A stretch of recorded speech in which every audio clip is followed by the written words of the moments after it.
నమస్తే, welcome to power 9 media. నేను బ్రహ్మనాయుడు. ముందుగా మన పవర్ 9 ప్రేక్షకులకు వీక్షకులకు నా హృదయపూర్వక నమస్కారాలు. ఇంకా ఎవరైనా మన ఛానల్ సబ్స్క్రైబ్ చేసుకోకుండా ఉంటే వెంటనే మన పవర్ 9ని సబ్స్క్రైబ్ చేసుకోండి. ఇక మన టాపిక్లోకి వెళ్తే పశ్చిమ బెంగాల్లో వలసదారులకు చెక్. ఇప్పటి వరకు భారతదేశంలో ఉగ్ర మూకలు ప్రవేశించినటువంటి ప్రదేశాలకు సంబంధించి చూస్తే పశ్చిమ బెంగాల్ బోర్డర్ నుంచి పాకిస్తానీలు కానీ బంగ్లాదేశ్కి సంబంధించినవి కానీ ఉగ్ర మూకలు అక్కడి నుంచే భారతదేశంలోకి ప్రవేశించారనేటువంటి మాట వాస్తవం. ఈ అంశానికి సంబంధించి గతంలో అనేక సందర్భాల్లో చర్చ జరిగింది. అయితే కేంద్ర ప్రభుత్వం సైతం పశ్చిమ బెంగాల్ బోర్డర్ దగ్గర పెద్ద ఎత్తున అధికారులను నియమించాలనుకున్నా, లేదా సైనికులని నియమించాలనుకున్నా, ఇంకా కట్టుదిట్టం చేయాలనుకున్నా, అక్కడ పరిస్థితిని అదుపులోకి తేవాలనుకున్నా సాధ్యపడలేదు. దానికి కారణం పశ్చిమ బెంగాల్ ప్రభుత్వం సహకరించలేదనే మాట వాస్తవం.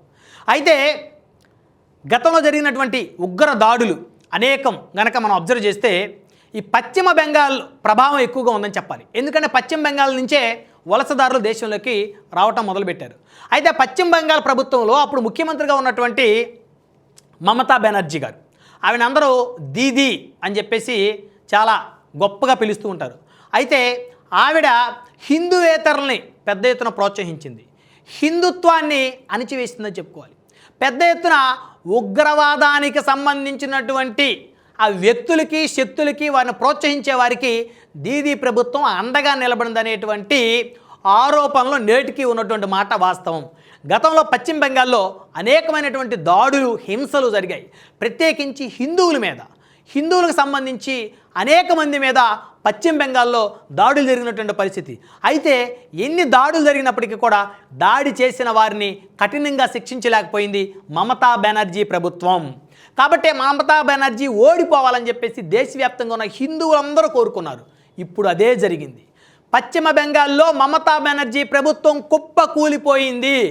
హిందువుల ఉసురు తగిలి మమతా బెనర్జీ ప్రభుత్వం నేలమట్టమైంది. ఇక మమతా బెనర్జీ ముఖ్యమంత్రి కావటం కలగానే మిగిలిపోయింది. సో కొన్ని సంవత్సరాల పాటు, దశాబ్దాల పాటు పశ్చిమ బెంగాల్ని ఏలినటువంటి మమతా బెనర్జీ ప్రభుత్వం కుప్పకూలింది. గతంలో కూడా ఆవిడ ముఖ్యమంత్రి అవ్వడానికి అనేక దొంగ ఓట్లు కూడా ఉపయోగపడ్డాయి అని చెప్పేసి ఇప్పటికీ కూడా చాలామంది రాజకీయ విశ్లేషకులు అభిప్రాయపడుతూ ఉంటారు.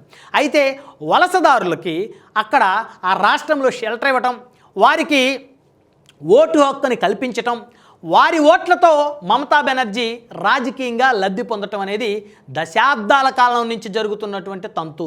అయితే ఇటీవల కేంద్ర ప్రభుత్వం పశ్చిమ బెంగాల్లో ఉన్నటువంటి దొంగ ఓటర్లను గుర్తించింది, వలసదారులను గుర్తించింది, చాలా వరకు వాళ్ళ ఓట్లను తొలగించింది అనేటువంటి మాట వాస్తవం. వలసదారులు అదేవిధంగా ఉగ్రమూకలకు అండగా ఉండేటువంటి వ్యక్తులు వారి ఓట్ల తొలగింపుతోటి పశ్చిమ బెంగాల్కి స్వాతంత్రం వచ్చింది. పశ్చిమ బెంగాల్లో నిరంకుశ హిందూ వ్యతిరేక ప్రభుత్వం కుప్ప కూలిపోయింది. ఇక భారతదేశంలోకి ఉగ్రవాదులు చొరబడేటువంటి పరిస్థితి లేదు. పశ్చిమ బెంగాల్ కాషాయమయంగా మారబోతుంది. ఇక పశ్చిమ బెంగాల్ బోర్డర్ని కేంద్ర ప్రభుత్వం కట్టుదిట్టం చేయబోతా ఉంది. ఇక వలసదారులు కానీ, బంగ్లాదేశీయులు కానీ, అదేవిధంగా పాకిస్తానీలు కానీ ఈ పశ్చిమ బెంగాల్ బోర్డర్ నుంచి భారతదేశంలో జొరబడాలనుకున్న వాళ్ళందరికీ కూడా కేంద్ర ప్రభుత్వం కఠినమైనటువంటి హెచ్చరికలు జారీ చేస్తుంది. ఏ వలసదారుడు, ఏ కబ్జాకోరి, ఏ ఉగ్రమూక భారతదేశంలోకి చొరబట్టడానికి లేదు. ఎందుకంటే ఇక పశ్చిమ బెంగాల్ కాషాయ జెండా ఎగరబోతుంది.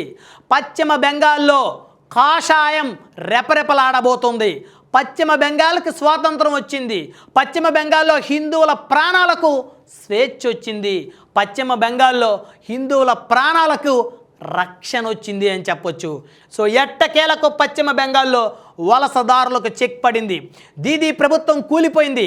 మమతా బెనర్జీ రాజకీయంగా ఓడిపోయారు, సామాజికంగా ఓడిపోయారు, ఒక నేతగా ఓడిపోయారు, మనిషిగా ఓడిపోయారని చెప్పాలి.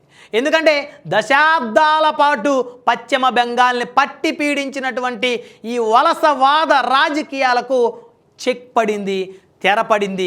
ఇక పశ్చిమ బెంగాల్ ప్రజలకు స్వాతంత్రం వచ్చింది. ఇక వలసదారులు మరి పశ్చిమ బెంగాల్ గుండా భారతదేశంలో చొరబడేటువంటి అవకాశం లేదు. ఉగ్రమూకల్ని ఇప్పటికైనా సరే కేంద్ర ప్రభుత్వం కట్టడి చేయాలి, వారి మీద డేగ కన్నుతో ఉండాలి.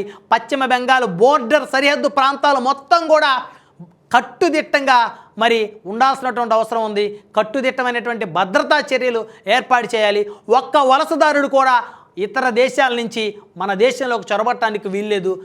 కాబట్టే పశ్చిమ బెంగాల్ ఓటర్లు ఒక గొప్ప తీర్పునిచ్చారు. కాషాయానికి పట్టం కట్టారు. మమతా బెనర్జీని నేలమట్టం చేశారని చెప్పొచ్చు.